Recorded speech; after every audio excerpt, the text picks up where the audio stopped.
So this is it, rather emotionally, the final proper episode of Around the Block. And of course, we're playing for what everyone wants to win. It's that third-rate European trophy, the Europa Conference League.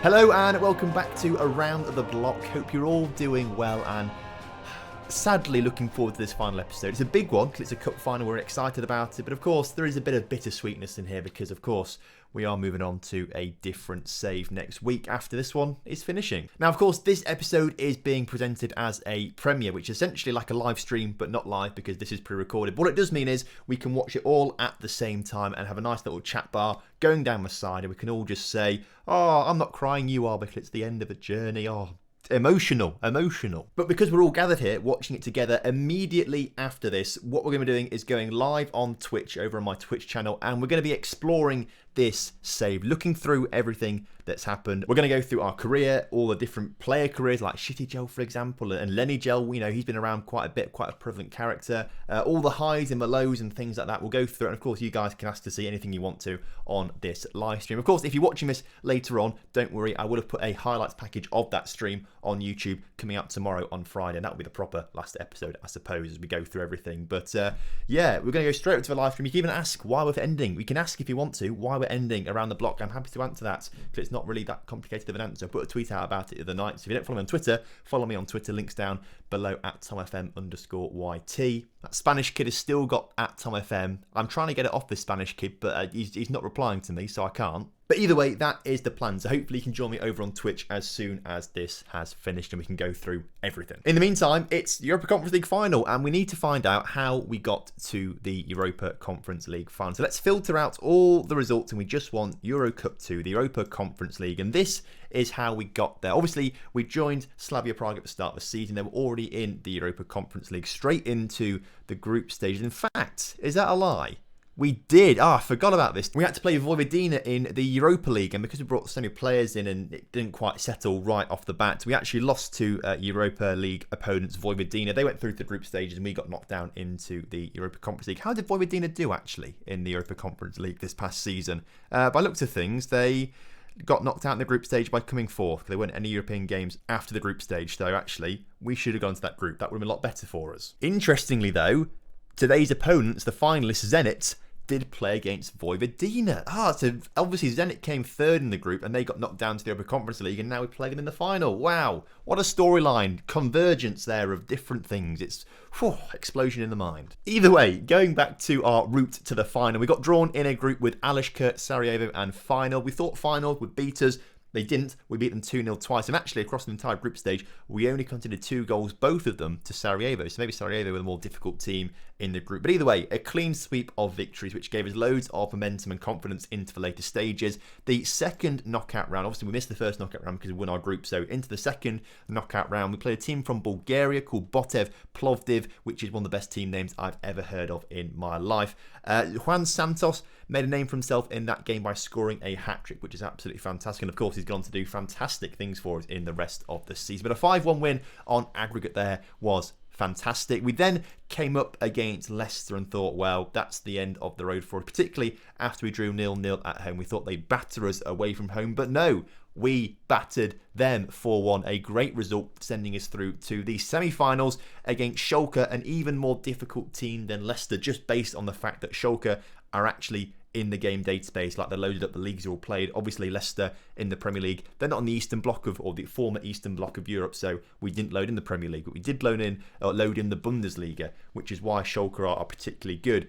And they beat us in that first leg. I was very worried, but of course, we went through on away goals against them in the second leg, which is fantastic. And that is how we got to this final against Zenit, who actually don't have quite as good a team as I thought they were going to. So I looked at their senior squad, and sorted by obviously players playing the games, hopefully, potentially.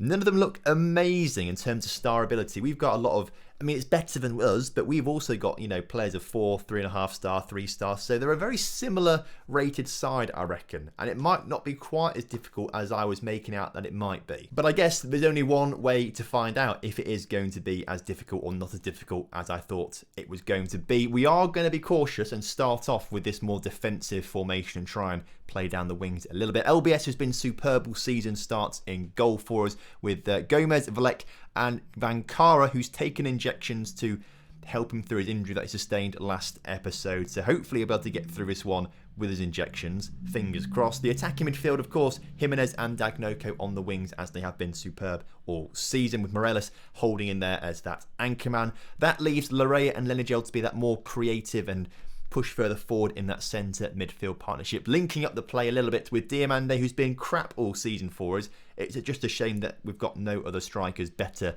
than Diamande, apart from, of course, Juan Santos, who joined in January, and that's, 4 or 5 months, because we're now at the end of May. He scored 21 goals in that time. He's been absolutely superb. Fingers crossed he can add to that tally today. So here we go then. This is the game. I'll treat you and play it in the 3D match engine. It's the final episode and it's also a cup final. I'll treat you to the 3D engine for this one. As in the team talk, I'm going to go passionate. The media have given you a lot of credit lately. So go out there and put on a worthy display. Lots of green motivation there, which is great to see as the teams come out for the final.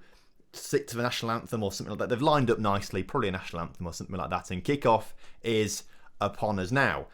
Because we're playing our defensive formation, I don't anticipate this being a high-scoring game. As we're going to switch to short passing, according to our assistant manager. I'm going to trust him. Let's try and do some short passing. Of course, we didn't actually beat Leicester 4-1 with this formation, but considering that we are 21 minutes into the game and Zenit had just 2 shots, and that's literally just happened, those 2 shots, it does suggest it is going to be a fairly low-scoring affair as we try and build out from the back as Vankara plays it out towards Jimenez. Jimenez with a great ball up to Santos on the edge of the area. Can he just do something clever with it? No. He gets tackled by Kone, and here comes Zenit on a bit of a counter, although they give the ball straight to Lenigel, and we can come back down the other side of the pitch. Dagnoko in a bit of space, into Lenigel, across to Morelos, backwards a little bit, Larea on the edge of the area, into Jimenez, across the 6-yard box, the keeper makes a save, but there, waiting, ready to poach, is Juan Santos for his 22nd goal of the season.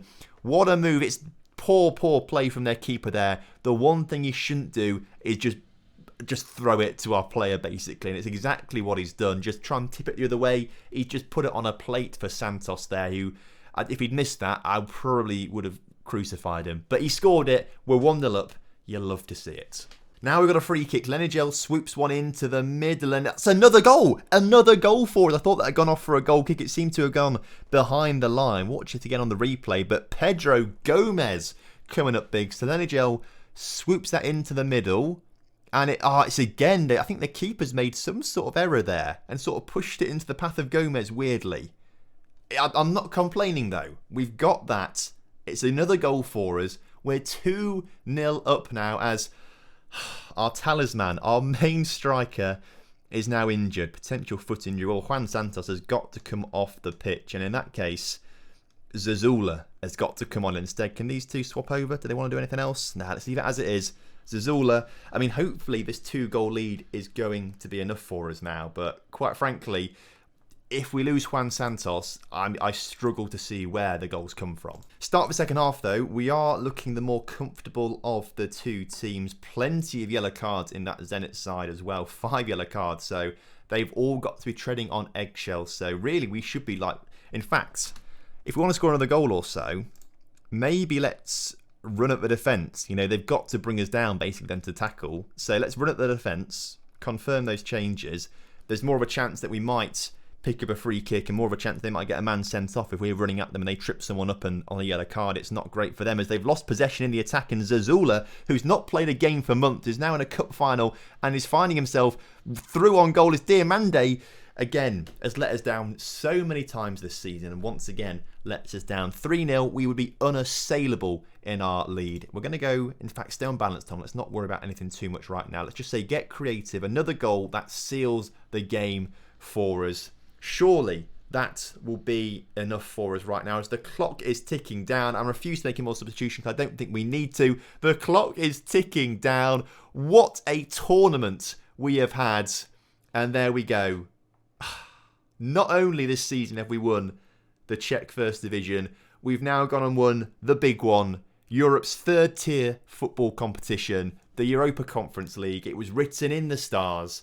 And it wasn't even won in the Vasilevsky Stadium, which we seem to win all our trophies in. Amazing stuff. 2-0.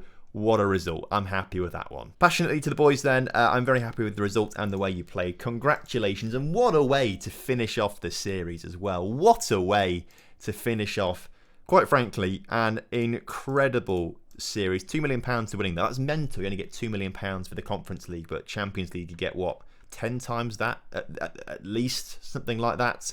Biggest ever achievers were Europa FC, who are from Gibraltar, so that's obviously quite good for them. But we've won it.